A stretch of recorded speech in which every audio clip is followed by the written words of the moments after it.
Hello, everybody. Welcome to today's webinar, which is the fourth webinar of this six-part series for this Flex program year. Like the many other topics we've covered in this telehealth webinar series that we're doing this year and the one we did last year, for a hospital and clinic to be able to offer services that their community wants and needs, it can be very prohibitive to make that happen just due to the logistics of it all, right? Hiring a provider, having the space and equipment and all of that, and then compare that investment to reimbursement. So as a way of considering how that access could be created, telehealth may not only be a good option, but it could very well be one of the few viable options. So today we're going to talk about Tele-Home Health Care, and we're going to hear much more about all of that I was just talking about from Dr. Jonathan Neufeld of the Great Plains Telehealth Resource and Assistance Center. But just to touch a little bit on how this fits in with Flex, the current Flex program structure allows for telehealth related initiatives in both operational and financial improvement and the population health improvement program area. Training and technical assistance to implement new service lines or to expand access to services, including the development and implementation of telehealth services to expand service offerings. That is something that is called out in the structure. And I guess I would just say, if you have an idea, but you're not exactly sure where that initiative you have in mind might fit into your Flex work plan, make sure you talk with your Flex program project officer at FORHP to see how you can make it work. So now to introduce our speaker, Dr. Jonathan Neufeld is a program director and principal investigator of the Great Plains Telehealth Resource and Assistance Center, or GP-TRAC, a federally funded technical assistance program housed at the University of Minnesota Institute for Health Informatics. The center provides technical training and consultation to healthcare providers and programs interested in implementing, evaluating, and enhancing all types of telehealth services in the Great Plains region. Dr. Neufeld has consulted on a wide range of projects related to rural health and telehealth over the past 15 years. He has presented at regional and national conferences and published peer-reviewed articles in the fields of telemedicine, clinical decision support tools, mental health services evaluation, and clinical outcomes. So with that, I will turn it over to you, Dr. Neufeld, and you can go ahead and share your slides. Great. Thank you, Nicole. All right, I am going to charge ahead. And if anyone shouts out and says that you can't see, I'm going to let you tell me if you can't see. It looks good. We can see it. All right, great. Okay, so one of the things, if you listen carefully, by way of sort of anti-introduction here, if you listen carefully, you notice that one of the things I have not published on is home health care. This is a new area for a lot of us in the telehealth resource centers, in part because, as many of you may know, and I'm going to mention a little later, home health and home health agencies, in addition to being splattered all over the policy landscape, because every state has various variations. Medicare has a certain standard. Various state Medicaids pay differently, and organizations like critical access hospitals, rural hospitals of all kinds, healthcare providers of all kinds, house a home health unit this here or there, and structure them various ways. It is just a real kind of morass. And in the home health regulations, home health agencies are kind of excluded from Medicare.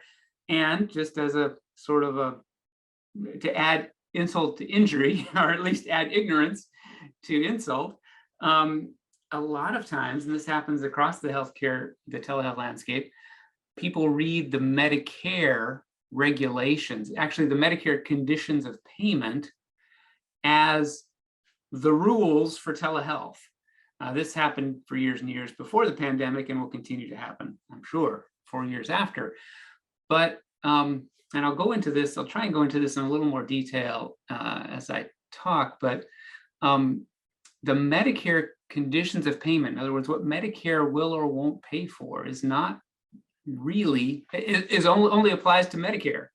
Now, granted, that in some situations that's pretty important, but it can vary. So we're going to talk a little about home health agencies. Please hang on to questions. You can put them in the chat or Q&A. If you've got them, we'll try and circle back to them. I suspect we're going to have a fair bit of time for Q&A at the end.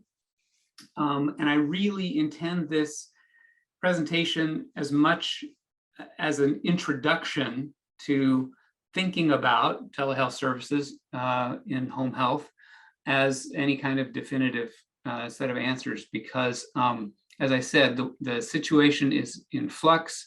You might have even caught some of our kind of pre-conference conversation about how much policy is in flux. And as I said, home health agencies and home health services in general are a particularly sort of broad and varied and moving kind of domain. So please do ask questions, and we'll try and address them at the end and have a discussion as we get into this. I will also be lumping remote monitoring into the discussion because it is one viable option that we have going forward, or at least in some ways it is. So I'll talk about both telehealth proper, if you will, live video, and remote monitoring as the two kind of domains that we're going to be talking about. I'll tell you first a little bit about myself and the telehealth resource centers. The telehealth resource centers, and we talk about the TRCs as a group. We talk about them a lot. Most of you probably are familiar. We are really just a grant program of the Office for the Advancement of Telehealth within HRSA, Health Resources and Services Administration. We have been functioning for about 15 years now, some of the older ones of us. And there are 12 regional centers across the country, where I'm at the one at the University of Minnesota. They're in the middle center, upper middle center there. Minnesota and all the surrounding states are covered by my center. And then there are other telehealth resource centers across the country. 12 of us are regional, 2 are national, and those are TTAC, that covers, it's the Telehealth Technology Assessment Center. They do a deep dive on all kinds of technology issues that relate to telehealth. And then the other one is the Center for Connected Health Policy out in California.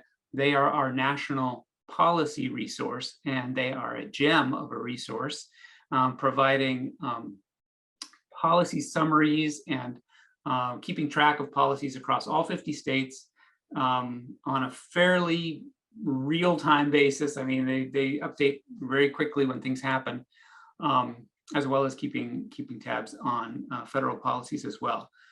The one area, the one sort of dimension along which I have to say we, as a group, as a whole consortium, I think we have some weak spots that I've discovered in the world of home health. There's a whole lot of reason why it should we should pay a little more attention to it. All right, so just a little bit of background. Telehealth has had this illegitimate child problem for a long time, because telehealth originally, the first policies that came out in the mid-90s in Medicare. Now, I don't know, there may have been a state policy before this, but we really trace back to the mid-90s, 96, 97 in Medicare, when Medicare decided to cover telehealth. And at that time, they went to some big programs across the country. Not big, there weren't very many big programs. There weren't any big programs. There were a bunch of small programs. But they went to those researchers in those programs. They were in academic medical centers, and they said, hey, what is telehealth? Help us write a policy around telehealth. And so the standard Medicare language still dates back. The bulk of that statute still dates back to the mid-90s. And in Medicare, that meant and continues to mean that telehealth primarily meant live video between 2 clinic sites that are separated, like one, neither one is a home, either a doctor's office, a rural clinic, or some rural access point that was a clinical site of some kind, and a distant site, which is where the provider was, which most often was conceptualized as an academic medical center somewhere. where a provider had time or had a grant, or could provide services where there was specialty care available, could provide services out to this rural site, doctor's office, clinic, critical access hospital, some facility where the patient would come in where they didn't have access to the specialty locally. And then they would do telehealth between those two sites. It was the distant site where the provider had a qualified provider, a physician or a mental health provider, somebody who could bill Medicare. Primarily, it was somebody who could bill Medicare directly and perform some sort of a qualified service. There was a list of services, still is. And then that provider would get paid according to the CPT code for the service that they provided. And that was the way telehealth was conceptualized, and still is a lot today. Unfortunately, for a lot of us, that left out a whole lot of people, and including specifically home health agencies, because they weren't configured that way. And to make matters even worse, in the Medicare Home Health Agency statute, it basically says you can't do telehealth. Well, it's not quite as bleak as it seems, because there are several ways around that, and I'll get to that in just a bit. But I'm going to just review, before I get to that, I'm going to review a little bit about some of the justification for telehealth at home health agencies. Now, originally, the reason I believe that telehealth was just left out of the home health regulations, or actually was disallowed, was because home health from the beginning was conceptualized as what? As a provider, a skilled provider, or somebody going out to the patient's home and doing something for them so that they didn't have to come into the hospital or didn't have to come into the clinic, right? They were homebound. There was some reason why we needed somebody to go out to the home and do something for them. And so regulators looked at that and said, well, of course, you can't do that by telehealth. You know, this is all about going to the home. And so they're excluded. But as we found during the pandemic, you can't always go to the patient's home. And there's the other thing that I think is more subtle, and that we will continue to come back to this theme over and over, is that a lot of what we do when we visit the home doesn't involve, grabbing a bandage and pulling it off, or sticking a needle in somebody's arm, or, any sort of, we don't actually need to touch the patient for a lot of the things that we do. And in fact, we can improve outcomes a whole lot, even without touching them. Now, of course, you can't do everything. And we knew that even in psychiatry, when we first started talking about psychiatry for telehealth, the first objections people brought up were, oh, well, sometimes I need a blood test because I need to know what the levels are. Well, okay, how often is that? And we've eventually gotten to the point where we realize, well, okay, 95% of the time we don't need that. So we can do a virtual visit. And then for the times that we need a blood test, we can send the patient to a lab, we can bring them into the clinic, we can do whatever we need to. And likewise in home health, we are in this process of moving from, oh my goodness, you can't do telehealth for home health care, to, wait a second, there are a bunch of things we can do. Let's figure out how to do those. And then eventually, you know what, we ought to get paid for doing those things as well as the others. And sure enough, you can probably trust us to know the difference as home health agencies. So one of the justifications, of course, with the pandemic, we learned in a rural site, you might be able to get around to 6, 7, 8 patients in a day if you really hustle. Maybe not. Maybe it's closer to 6, 4. Certainly, as distance between sites increases out in the suburbs, get out into rural areas, pretty soon you're driving more than you're actually seeing patients. And of course, that means your capacity, your face-to-face on-site capacity goes down. And of course, your workforce is shrinking at the same time. And so using that time more efficiently becomes critical. On top of all that efficiency stuff, the whole world of remote monitoring is really absolutely designed to work well in a home health sort of setting. Now, there are a lot of settings in which remote monitoring can work well, but a rehab sort of stay healthy at home, all of those types of services are really what remote monitoring is all about. And so monitoring technologies, along with a lot of along direct video and even audio, now that in the pandemic we're doing audio for telehealth, these are very effective at providing exactly the outcomes home health is about, which is preventing exacerbations, helping people stay healthy at home, preventing ER visits and inpatient episodes, all of those very costly things that we're trying to do with home health. Telehealth is very well suited to that. And so there's this really nice marriage between home health and telehealth that we're just not paying for. So, and because we're in that status where, you know, we're not getting a lot of direct reimbursement, we end up falling back on a playbook that may sound weird to you, it may sound new or odd to you. Trust me, the rest of us in the world of telehealth have been looking at this playbook for years, because FQHCs, for example, were not paid to do telehealth. Rural health clinics were not paid to do telehealth. And there are thousands of those across the country. And so what do you do? How do you use telehealth in that sort of a setting to provide some sort of value? And granted, it's not terribly effective. We're still, it's not terribly popular to do this. What we would rather have is direct payment for services. That's what we need. But until we get there, we end up looking to a couple of alternatives. For one, sweet spots, every now and then there's a sweet spot where the service is payable using telehealth by a certain provider. Second, ways to save time and costs, just save time and costs across the organization. Can we reduce our travel time to meetings? Can we use telehealth technologies, various technologies, to reduce costs in general across the board? Are there ways to configure clinical services so that we can increase capacity? I'll mention one example that some home health agencies are using, but can we, even though we can't get paid for that telehealth visit, can we use it to increase our capacity to do other clinical things for the things that we can get paid for? So that's one. Providing services under contract, of course, if there are services we are qualified to provide and we can do them under contract with somebody who is going to get paid, we'll mention this a little bit later too, then that's an option. And then services that aren't technically telehealth. I want to talk what I mean by this. Medicare realizes, CMS realizes that they have painted themselves into a corner by how they've defined telehealth. When they defined it as, you know, 2 locations and live video between those 2, and one of those is a rural clinic site. I mean, that's a very small corner they painted themselves into. And when the pandemic hit, a lot of the flexibilities that came out were actually being anticipated, had been anticipated for years, because telehealth, under Medicare at least, was in such a small corner.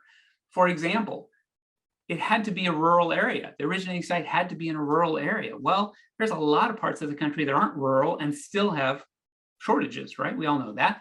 So that flexibility was pretty easy to provide. Yeah, okay, well, it doesn't have to be in a rural area. Actually, already in 2019, 2020, we had seen that flexibility granted to mental health services.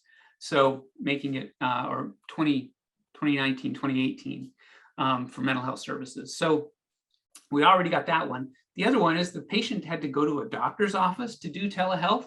Well, the no-brainer there, now that we've all got internet at home, is why don't we see the patient or see the doctor from home? So that flexibility was pretty quick too. We could see the patient at home, we could see them in rural areas. What Medicare realized though, and they realized this going forward, is that there are a number of services that are just never going to fit within that box of site-to-site live video with a rural area.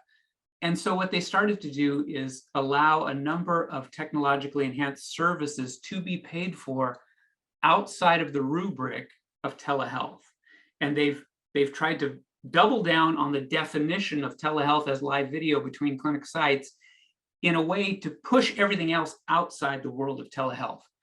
And the particular example that I'm going to talk about a little later is chronic care management. And that is a service design that you can, as a home health agency, staffs can have the skills to provide services within a CCM framework, chronic care management framework, get paid under contract, and the provider can bill for those services.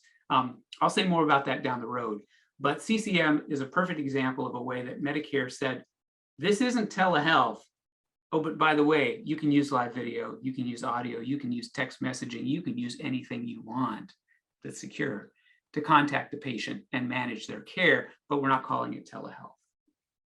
So there are opportunities like that. Remote monitoring is another sort of, in that it's included with telehealth and Medicare, but there are a lot of things you can do with remote monitoring that don't technically have to be remote monitoring and get paid under the telehealth benefit. All right.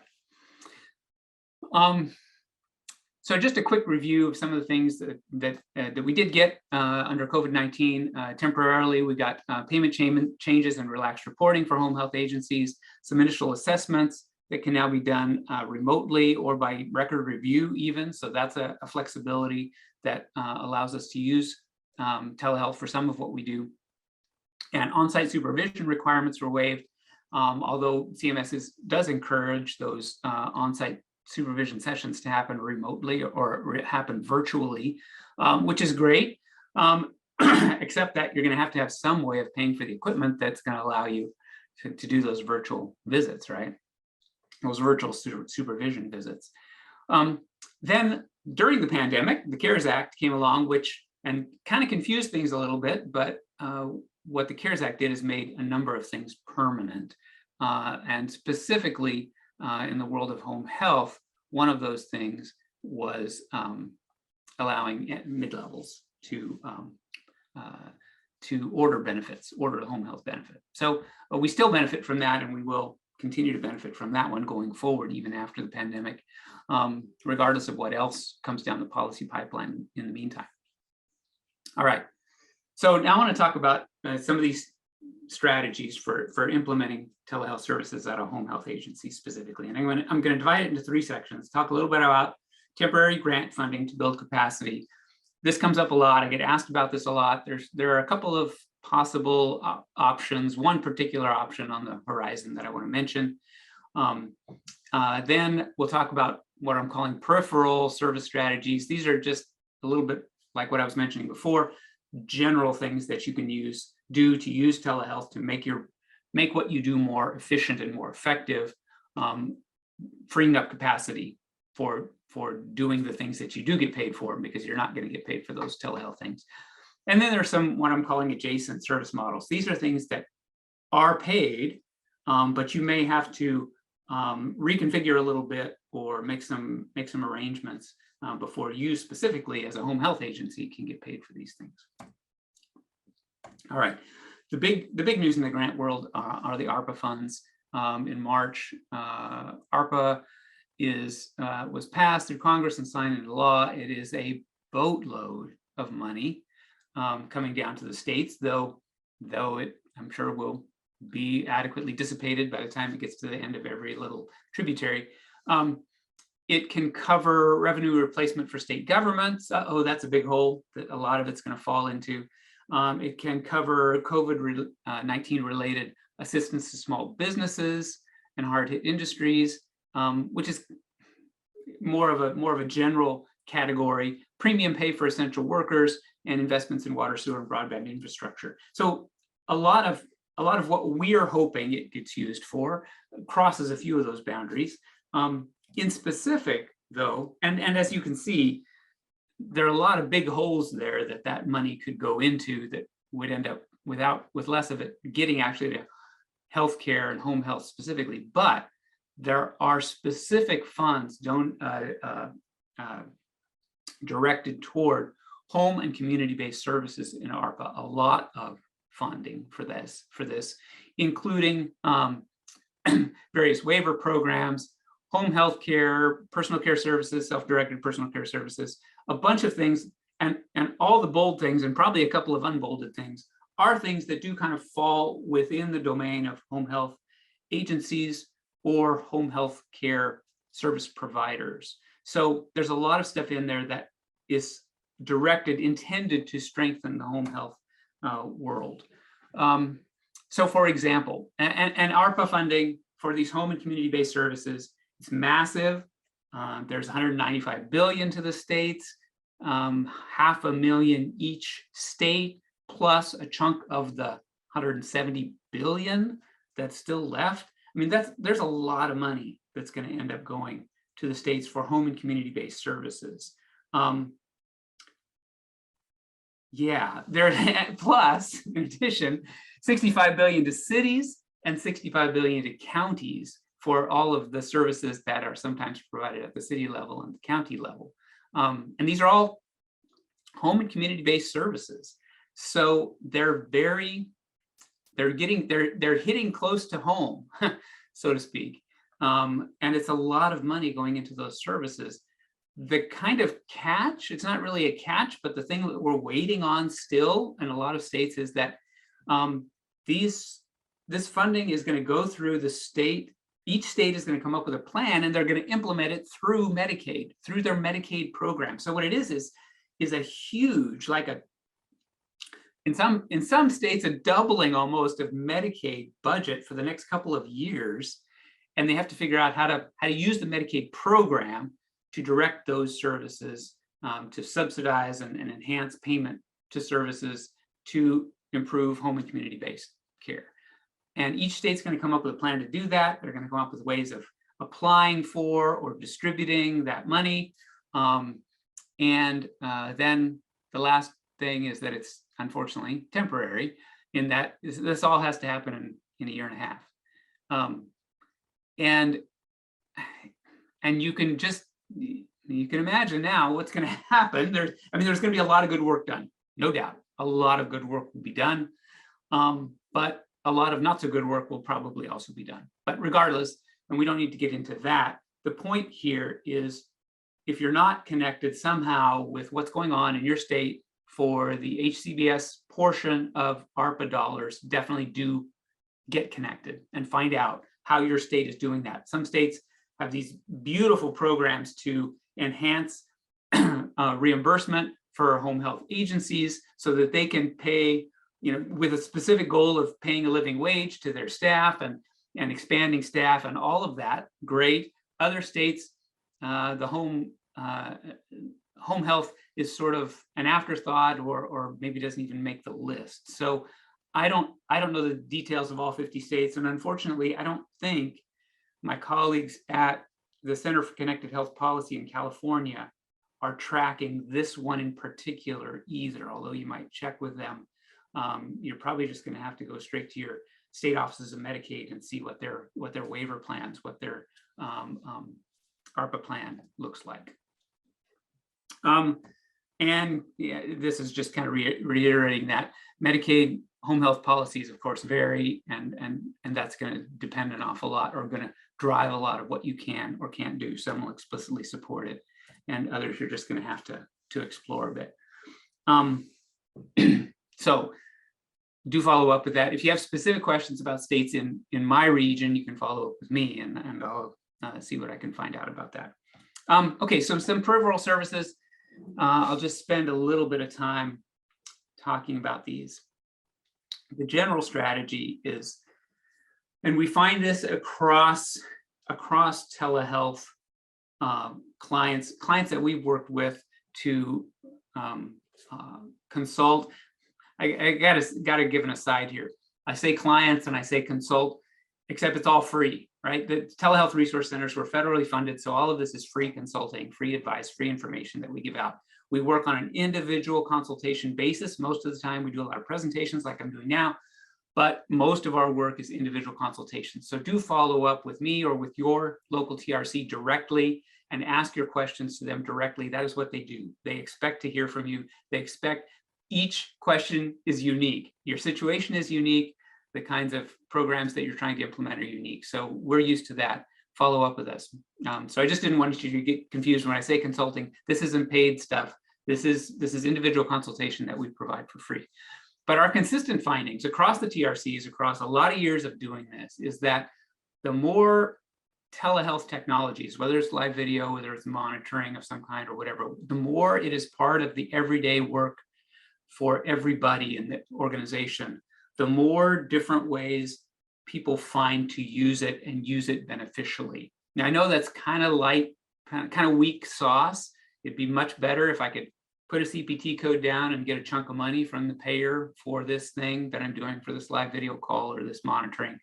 But But there are a lot of synergies that evolve, that come into play from just using a lot of video commonplace. Everybody's got the skills, everybody uses it, and everybody knows how to do it and is comfortable with it.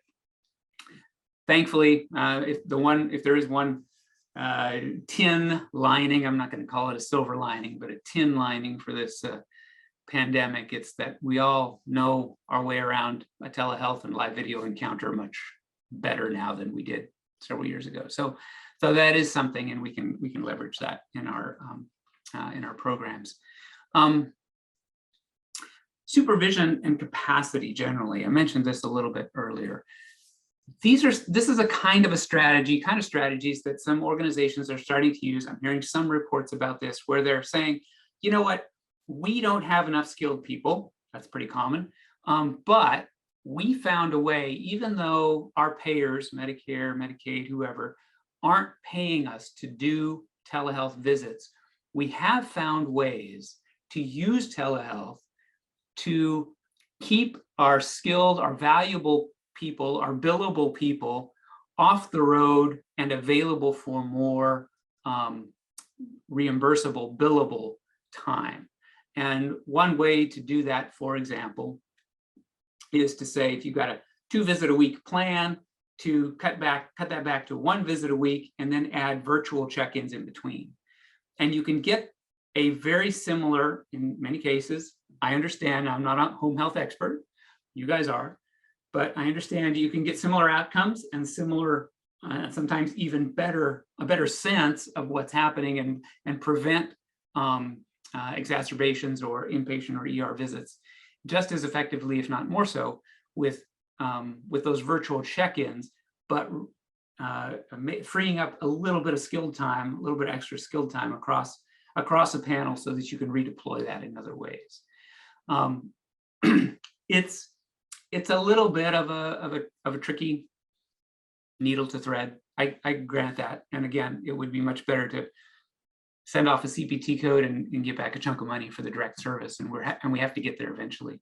But this is one possible way to do that. These are the kinds of creative solutions, and I don't mean to undersell this at all, but these are the kinds of things that telehealth programs have been doing for years to figure out how to get some ROI out of services that aren't specifically paid for. Likewise, some supervision visits can be virtual, and thinking about how you can run your supervision visits virtually so that you can keep that skilled person off the road if you can do that and still doing it effectively.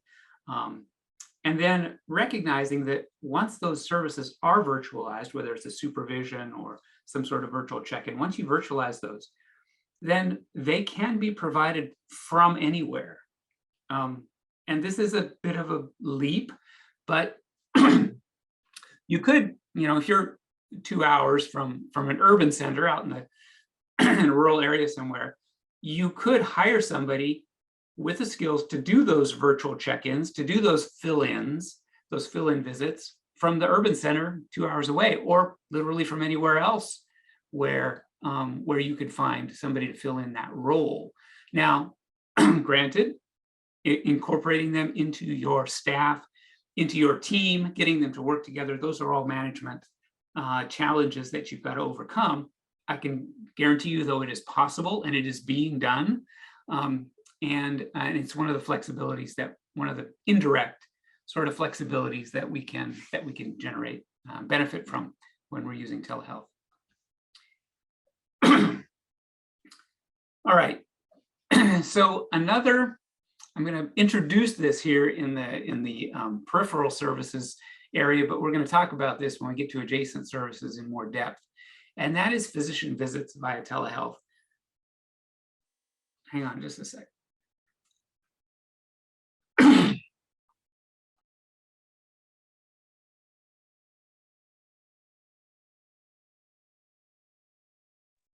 Excuse me. All right.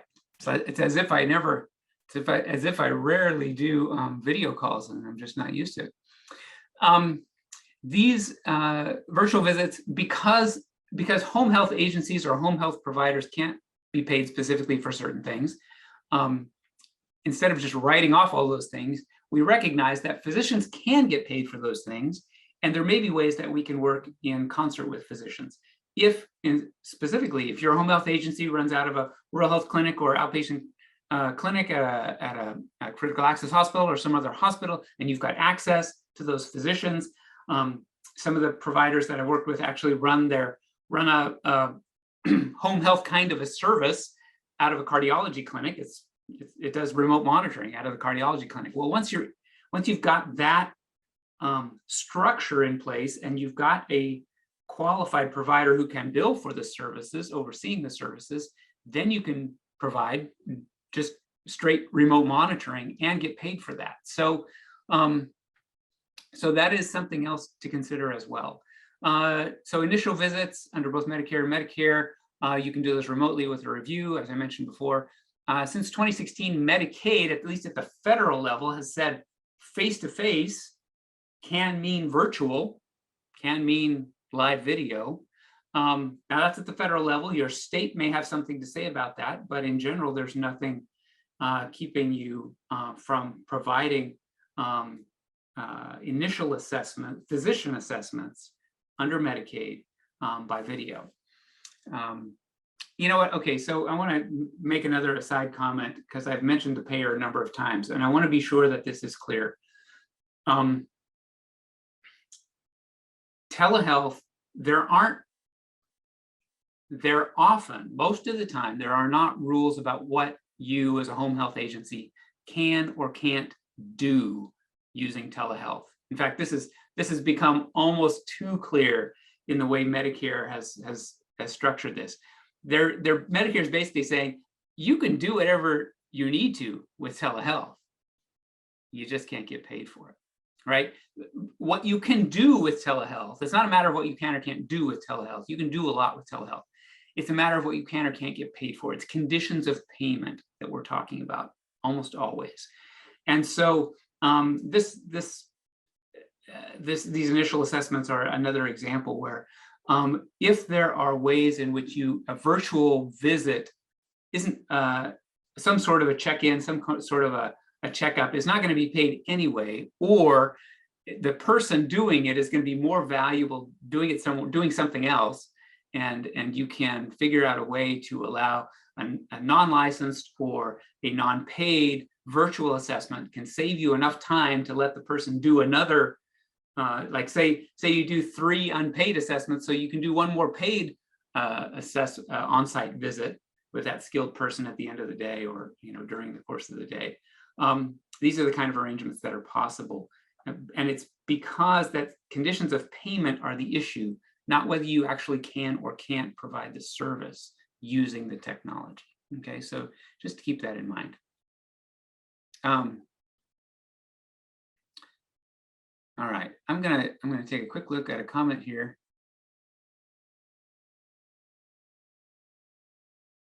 Okay, I'll save that for a little later. Chronic care management. I'm gonna go a little bit more into this in a sec too, and then other physician visits outside of the home health visit. Okay, out of the home health benefit. New and adjacent services. The primary new and adjacent services we're primarily talking about remote patient monitoring, and now the brand new kid on the block for 2022, remote therapeutic monitoring, and then chronic care management. So I'm going to talk about those 3 things. The benefits here of physician services, what we're doing, there's a pretty big reconfig we're doing here.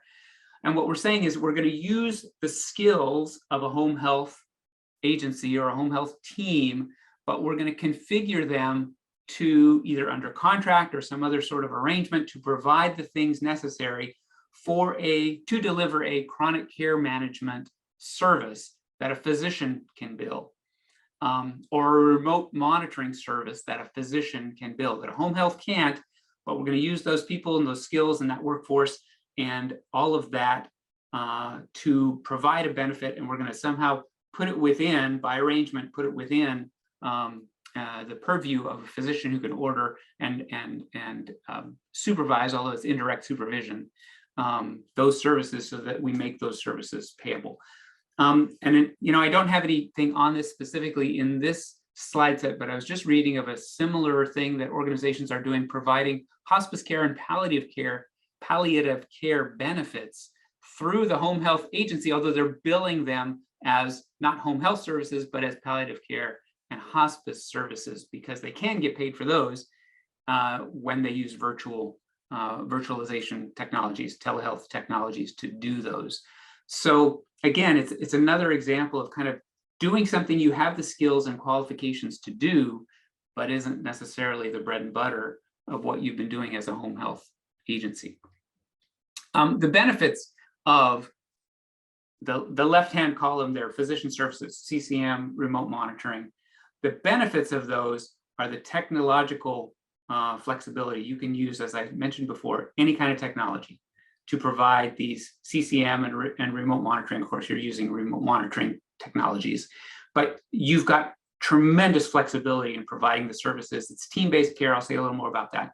The challenge, of course, is that it's only billable under a physician or a qualified provider. So you have to configure your home health agency such that you are working within a provider clinic.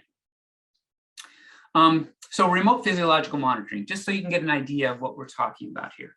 This involves equipment, setting up equipment, taking equipment to the home and setting it up for the patient, teaching them how to use it. And we're talking about a pulse ox, a scale, something as simple as a scale, or a pulse ox or a blood pressure cuff, something like that. And in a disease process where in a comorbid situation where monitoring those disease processes on a very frequent basis will help prevent an exacerbation or an inpatient visit of some kind. And there are codes. They're not tremendously lucrative outside of a context of treating scores of patients within a program, but these are codes that pay for initial setup. So that's something you go to the home, you teach the patient how to use it, set it up, make sure it's working, great. That's a billable code. Receiving information from them or maintaining the equipment at their location, those are billable codes on a monthly basis. Every 30 days, you can bill for another 99454 or 99091 for maintaining the device and receiving that information and interpreting those physiologic data. And then 457, 458 are for the actual clinical time to interpret the reading, interpret the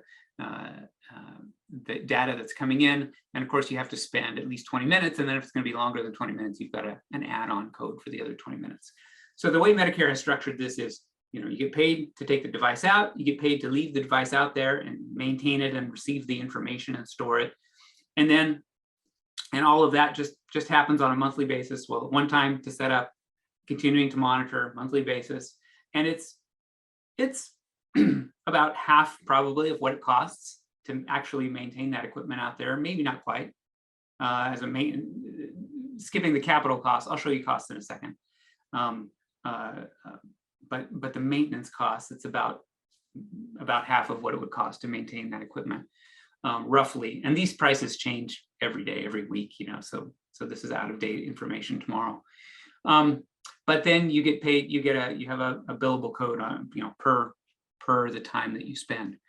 Remote therapeutic monitoring is slightly different because, first of all, it's focused on two types of services. One is respiratory services and one is musculoskeletal services, musculoskeletal system. So you need some sort of a condition that affects one or the other of those, or both of those conditions, of those systems.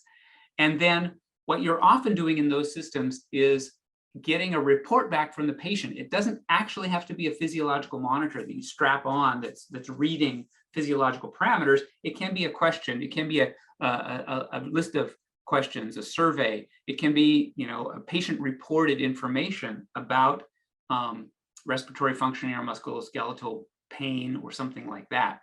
And so you can monitor those, and you can set up a system to do that, to monitor that and educate the patient about it if there's equipment involved. And then you can maintain collection of that data and then get time-based have time-based codes for interpreting the data and communicating with the patient about it and helping to manage that condition. Again, all of these need a qualified provider to build them. You need a license, a clinician, a physician or mid-level if they're medical conditions to build these codes. So so that's the structure of remote therapeutic monitoring. This is just a quick little glance that I stripped out of an invoice that came across my desk. And it's, again, outdated. It's not that old, but prices on these things change. Sometimes they go up, sometimes they go down, because because the market is in flux and there's a lot of demand, but also technology prices continue to fall. So they're all over the place, but it gives you an idea of how close we are, sort of that break-even point. This is for setting up 5 patients in a clinic just to monitor the 5 most at-risk patients in a clinic. So finally, I want to say a little something about chronic care management. This is team-based care, and teams can involve both licensed and unlicensed staff. So there has to be a billable provider, obviously a primary care physician, physician of some kind on the team who bills the code, but contact with the patient is not limited to licensed people. And in fact, unlicensed people's time that they spend either in case conference, talking with the patient, helping to collect information using structured symptom checklists and other types of instruments, reviewing data, entering notes and entering data, all of that time counts toward a monthly total, even if it's provided by unlicensed people, as long as they have some kind of training. We're not just plucking people off the street. They have to have some sort of training in the processes that we're implementing. So in a medical situation, they don't have to be RNs, but they can be LPNs or other sorts of medical assistants, folks that have some sort of training and ability to provide the specific service that they're providing. If it's talking to the patient on the phone, it's pretty low bar. Any type of technology can be used in providing those services. And like I said, communication among team members also counts. And then there's just a wide range of qualified activities that you would bill in a chronic care management type of situation. A lot of crossover in skill set with home health, which is why I bring it up. These billing details, what you have in the chronic care management world are basically basic chronic care management, 20 minutes. The team spent 20 minutes in any given month helping monitor and manage this condition. The patient does not have to be involved in any of those 20 minutes, but the team spent that much time, and there was some communication with the patient, whether by text, by video, by whatever, about the care. And there are a couple of other requirements as well. And then there's add-on time. Complex CCM involves at least an hour a month of services. It's 70 minutes in the first hour and then 60 minutes in the first month, 60 minutes in subsequent months. And then there's also an add-on code for those. So CCM, you probably are aware of what CCM is. If you aren't, follow up with me or look into it. It is one of those services, as I said, that is specifically not telehealth, but specifically does allow a tremendous range of technological innovation to provide the service and is billable. And it's something that home health agencies have the skill set to be able to do, to work with a clinic, a clinical provider who can bill it to provide those services, though it is not, again, our bread and butter. It isn't right down the middle for us. So a quick summary. Despite having a lot to offer, home health agencies still aren't well integrated into the telehealth world. Sorry about that. There are some policy changes coming that might improve this. For Medicare, at least, we see those on the horizon. And then Medicaid is going to be sort of fractured. Best practices are to use telehealth to save costs and provide remote monitoring services under contract or within an outpatient department, if you can manage that. And then there are some home and community-based services monies coming available through ARPA that may seed some of this and help develop some of this. I will stop there. There's my contact information. Again, feel free to reach out to any of us in the telehealth resource centers. We are learning a lot about home health, but we're happy to learn and happy to research things that we don't know. Thanks, Jonathan. Any questions from participants? I saw Neil had a couple of comments there in the chat. I didn't see any other questions. If you guys have them, feel free to unmute yourself and ask. But one thing I wanted to kind of clarify, because I found myself doing it as I was kind of arranging this webinar, is there is a difference between home health services and home care services. And as I was talking about it, I think even when I emailed you initially, Dr. Neufeld, I think I interchangeably used it and kind of realized quickly after that that wasn't quite right. So I wanted to, do you want to maybe just really quickly delineate the difference there, or I can do it if I've got something? Okay, go ahead. Although, well, so the difference here, when we're talking about, and I guess I'm gonna assume, I would assume, Nicole, maybe you wouldn't, maybe I shouldn't, but folks who are working in this field will understand there's a federal difference. There are at the state level, there are differences because the state will define it in various ways. And so you'll talk about, Medicare qualified services or Medicare licensed facilities or whatever. And a lot of organizations will piggyback onto that. Yeah. What to my mind, what it all kind of boils down to is this distinction between what you can do and what you can get paid to do. And the telehealth is almost always, whether or not you're going to get paid for it, is up to the payer. And in different qualifications, in different sort of regulatory regimes, whether you're Medicare qualified or not, the payer, in that case Medicare, is going to determine whether you can get paid. And for home-based care services, if the payer is the patient, for example, then you have a whole tremendous amount of freedom as to how you can provide those services within the definition of those services. And then in between, commercial payers or other sorts of plans that may provide reimbursement, it really is up to the payer. They decide what their money can be used for. Mm-hmm. And so as a service provider, you're kind of stuck within those categories.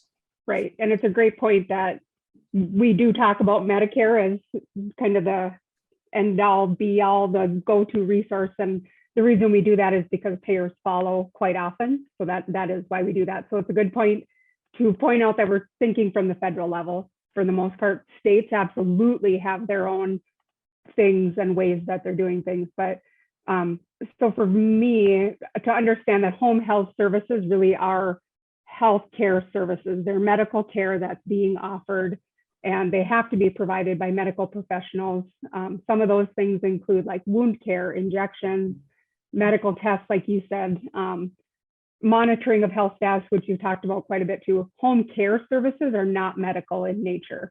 They're not provided by medical professionals. I mean, they do have training, but it's probably not medical training. So dressing, grooming, bathing, house cleaning, companionship, those sorts of things.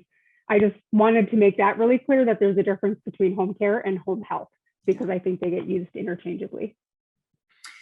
Well, and interestingly too, when we talk about outcomes, what a theme that's arising in the telehealth monitoring research world and even operations world, we're realizing that connecting with a patient multiple times during the week is, even if you don't change a dressing or even if you don't provide a certain care service, that connection, that check-in, you provide, we just almost without thinking provide so many reminders, provide so many cues, provide so much social support, just a reassurance that somebody who knows what's going on is in touch with us, and oh yeah, I can let your doctor know about that, or I can ask your nurse that question, or all of that sort of interfacing is tremendously valuable. And telehealth programs are finding, folks who are implementing telehealth in various ways are just finding that the level of confidence they can often impact the level of confidence that patients have to provide self-care in between visits, if that's part of managing their disorder, their disease, whatever.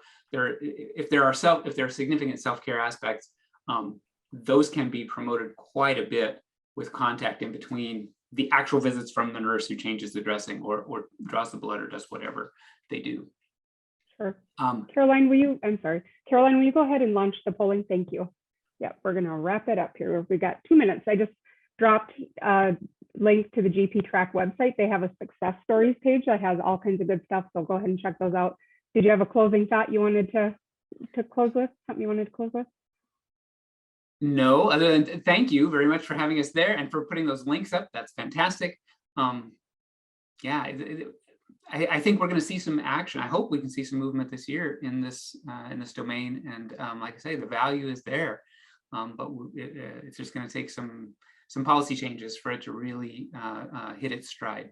Yeah, we'll see what happens now in the getting towards the post-COVID era, how things roll out, what changes, what stays, what sticks, what doesn't. All right, thank you very much, everybody, for joining our webinar today. Please take a minute or two on your way out to answer those polling questions if you haven't already. Otherwise, thank you very much for joining us, and everybody have a good day.